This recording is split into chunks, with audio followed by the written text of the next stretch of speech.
tidak menyukai maulid. Anaknya saja kalau anaknya ulang tahun ya, dirayain ulang tahun senang. Iya senang. Iya, istrinya ketika ulang tahun dirayain senang. Mau dikado malah. Bahkan dikasih jatah. Iya jatah.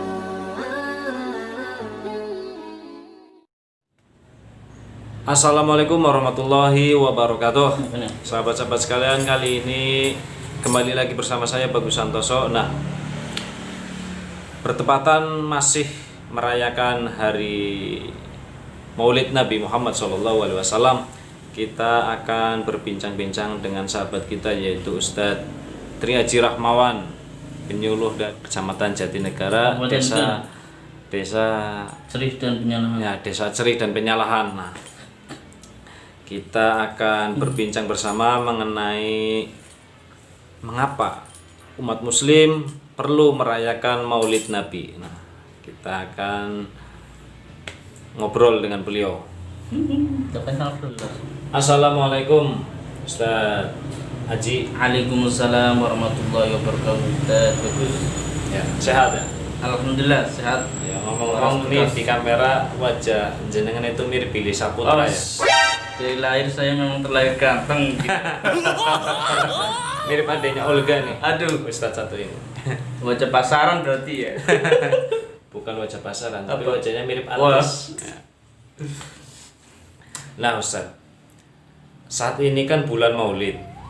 Banyak di musola-musola, di masjid-masjid, umat muslim merayakan kelahiran Nabi Muhammad SAW. Allahumma sholli alaihi. Ya, Nabi kita, junjungan kita. Nah, mengapa sih Ustaz kita perlu merayakannya? Kita perlu menyambut bulan Maulid ini. Monggo Ustaz, ditolong. Iya. Jadi begini kaitan dengan Maulid Nabi Muhammad Sallallahu Alaihi Wasallam, bahwa Maulid Nabi itu ekspresi bahagia umat Islam atas kelahiran Nabi Muhammad Sallallahu Alaihi Wasallam. Maka sudah menjadi tradisi ketika dari tanggal 1 sampai 12 Rabiul Awal ataupun bahkan lebih, artinya selain tanggal 12 mungkin sampai selesai Rabiul Awal ataupun pada hari umumnya, itu kita lebih banyak untuk melaksanakan Maulid Nabi itu. Ada yang mulai dari habis maghrib, habis isya, habis subuh, ataupun di jamiah-jamiah atau majelis taklim yang lainnya. Sudah menjadi wajar bagi kita untuk bersolawat. Karena apa? Ketika kita melaksanakan solawat atau maulidan, biasanya nanti dibacakan kitab maulid ya. Kita berjanji. Ada berjanji, ada dibah, ada burdah mungkin ya. Kalau yang kekinian mungkin simtuturor dan diaulami dan sebagainya. Nah, di dalam itu memuat tentang riwayat kehidupan Nabi. Dengan kita baca maulid dan juga belajar, akhirnya kita kenal Nabi. Oke. Jadi fungsi daripada maulid dan ya, atau orang Jawa muludan biasanya. Muludan, iya. Itu seperti itu biar kita lebih mengenal, lebih dekat dengan Nabi Muhammad. Oh, jadi kita muludan itu supaya tahu ya sejarah Nabi Muhammad ya. Betul. Berarti bukan untuk memperoleh snack ya, jajan. Kalau muludan kan biasanya ada jajan ya. Biasanya imbuhan itu Oh, ya. imbuhan, Walaupun ya. kadang-kadang ada yang lakisan itu ya. Oh.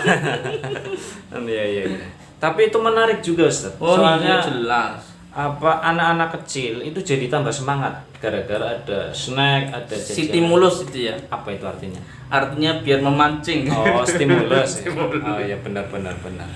Iya. Baguslah saya rasa. Ya. Berkah kalau kita sedekah, apalagi sedekah di saat peringatan Maulid nanti ya. Mengapa sih Ustaz? Ya, ini saya bertanya. Iya. Mengapa kita perlu merayakannya?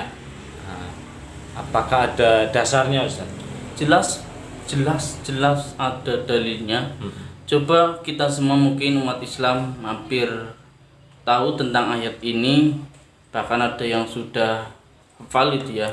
Kaitan dengan Bismillahirrahmanirrahim. Innallaha wa malaikatahu yusholluna 'alan nabi. Ya ayyuhalladzina amanu shollu 'alaihi wa sallimu taslima. Artinya Allah Subhanahu wa taala ya, itu yusholluna, bersolawat itu ya pada Nabi Muhammad. Dan malaikat juga bersolawat. Ini perlu dijelaskan makna solawat Allah kepada Nabi Muhammad, makna solawat malaikat kepada Nabi Muhammad. Seperti apa, Ustaz? Jadi untuk solawatnya Allah kepada Nabi Muhammad ada yang mengartikan al-imdad li hadratin Nabi, yaitu memberikan pertolongan kepada Nabi Muhammad. Karena apa? Dalam berdakwah Nabi Muhammad banyak rintangan, akhirnya ditolong oleh Allah.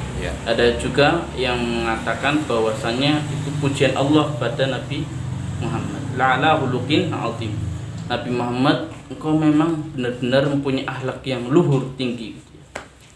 Kemudian kepada malaikat yastaghfirullah. Artinya malaikat itu juga memberikan, ketika dikatakan malaikat itu bersolawat, maka malaikat itu memberikan ampunan, terutama kepada orang mukmin, apalagi kepada mukmin yang senang bersolawat gitu. Kemudian dilanjutkan, ya ayyuhalladzina amanu sallu alaihi wa sallimu taslima. Dan Allah menyuruh, hai orang-orang yang beriman, ayo pada solawat ya. Kepada siapa? Nabi Muhammad itu ya. Mananya apa? Kita mendoakan rahmat dan juga salam untuk Nabi Muhammad, yang pada dasarnya kita juga akan keluberan rahmat dan keselamatan itu. Ada lagi, Ustaz, selain itu? Ada. Kalau yang di hadis misalkan populer banget ini, walaupun nanti riwayatnya itu masing-masing ya. Cuman yang kadang kita petik, man ahabbani kana ma'i fil jannah. Artinya ketika senang ya, man ahabbani, siapa yang senang kepada saya Nabi Muhammad, maka kelak akan bersama beliau di akhirat atau surga. Berarti siapa saja yang menyukai, mencintai Nabi Muhammad, dia akan bersama dengan Nabi Muhammad ya, ke dalam surga, begitu. Sahih gitu ya. Semoga kita semuanya ke surganya Allah kita bareng-bareng ya, Ustaz. Iya. Oh ya, Ustaz. Terus dengar-dengar, Ustaz, ada sebuah riwayat mengatakan kalau pamannya Nabi itu dulu juga, walaupun beliau kafir, tapi karena senang atas kelahiran Nabi Muhammad, beliau dimasukkan ke dalam beliau diringankan. Apa benar, Ustaz? Ya. Ceritanya bagaimana, Ustaz? Cerita lebih lengkapnya nanti bisa dicek gitu ya di kitab Nurul Zalam, Syarah Aqidatul Awam. Dijelaskan, kita tahulah Abu Lahab itu paman Nabi yang memusuhi dakwahnya itu dari kalangan keluarganya pamannya sendiri itu. Dan kita tahu Abu Lahab itu sudah dinas di Al-Quran, kaitan surat Al-Lahab itu tabat yada dinas, sebagai orang yang nantinya akan dimasukkan dalam neraka. Innalillahi wa iya, parah itu ya. Tabat yada abi lahabi wa tab ma aghna anhu maluhu wa ma kasab sayasla naran dzata lahabi wa imra'atu hammalatal hatab fi jidha hablum min masad. Sayasla naran dzata lahabi, artinya Abu Lahab itu dimasukkan ke dalam neraka yang bergejolak, wa imra'atu, dan juga istrinya. Tetapi ada keterangan bahwasanya di kitab tadi ya, Nurul Zalam, memang Abu Lahab akan mendapatkan keringanan siksa gitu ya. Dapat keringanan. Wah, enak dong. Ya, istilahnya apa? Bahasa kerennya dispensasi. Oh, dispensasi. Itu gara-garanya apa? Gara-gara beliau itu bahagia atas kelahiran keponakannya, yaitu Nabi Muhammad sallallahu alaihi wasallam, dan di hari Senin mendapatkan keringanannya. Oh. Diterangkan bahwa kukunya beliau Ya. dari jemari beliau itu memancarkan, ya istilahnya mungkin menghilangkan rasa haus itu Ya, ya. di alam kubur. Nah, ini kan Abu Lahab yang jelas-jelas kafir mendapatkan keringanan siksa setiap hari Senin berarti Ustaz? Iya, setiap hari Senin. Nah, berarti kalau kita muslim yang jelas-jelas muslim, apalagi kita merayakan senang atas kelahiran Nabi, bulan kelahiran Nabi, itu berarti gimana Ustaz? Wah, justru malah itu yang sekelas Abu Lahab saja mendapatkan keringanan, apalagi kita sebagai orang muslim, dia sebagai orang yang beriman. Kan nanti di rukun iman juga ada iman pada Rasul, termasuk Nabi Muhammad. Oh, iya. Maka jelas itu ya, artinya mendapatkan suatu pahala, Syafaat. iya syafaat, termasuk nanti di yaumil qiyamah. Amin amin ya robbal alamin. Nah, terus ini pesan-pesan, barangkali ada kelompok yang menentang maulid, ya, yang tidak suka dengan maulidan, tidak suka dengan amalan NU. Nah, itu bagaimana Monggo? Ya ini Apakah rugi mereka? jelas ya. Ini ada suatu kisah dulu Hadratus Syekh Kiai Haji Hasyim Asy'ari selaku asis dia, Ya. pendiri Nahdlatul Ulama, itu punya keterangan. Ya. Keterangan begini, artinya beliau itu tidak setuju dengan maulid, dengan tetapi yang mukarot.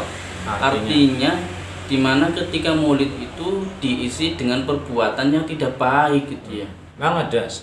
Ada keterangan itu, yang ini akhirnya menjadi senjata kaum minhum Wahabiyah. Oh iya. Bahwasanya Mbah Hasyim itu pernah mengatakan maulidan haram. Nah, karena tidak membaca secara utuh, akhirnya gampang mengambil kesimpulan yang tidak berdasar gitu ya.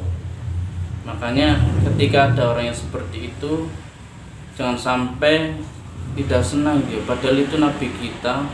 Dan apalagi ada yang mengatakan bahwa bapak ibunya nabi itu termasuk kafir dia, karena posisinya belum Islam. Dan seperti itulah, kalau memang tidak suka dengan maulidan, yang memang notabene ada sesuatu yang tidak baik, ya yang tidak disukai, yang perbuatannya tidak baiknya itu, ya jangan maulidnya. Karena pada umumnya maulid nabi ada, kadang kalau misal pengajian membaca Al-Quran gitu kan, baca maulid, pasti iya, ada sholawatnya ya. iya sholawat, kemudian pengajiannya itu kan bagus. Lah. Berarti sangat rugi ya, Ustaz. Ya, Orang sangat yang rugi. tidak menyukai maulid. Anaknya saja kalau anaknya ulang tahun ya, dirayain ulang tahun senang. Iya senang. Iya, istrinya ketika ulang tahun dirayain senang. Dikado malah. Bahkan dikasih jatah. Iya jatah. Betul nggak? Jatah dohir dan batin ya.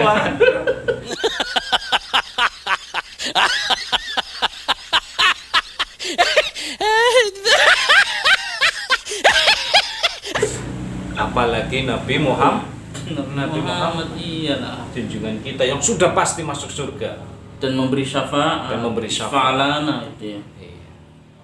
Seperti itu, Ustaz. Iya seperti itu. Baiklah Ustaz, Cincin. mungkin cukup ya. Artinya ilmu yang sudah diberikan kepada kami dan para penonton, alhamdulillah mengisi pikiran kita untuk terus mencintai Nabi Muhammad SAW. Allahumma sholli Semoga kajian dari Ustaz Haji bermanfaat. Ya, kita akhiri. Wallahul muwaffiq ila aqwamit thoriq. Assalamualaikum Wassalamualaikum warahmatullahi wabarakatuh.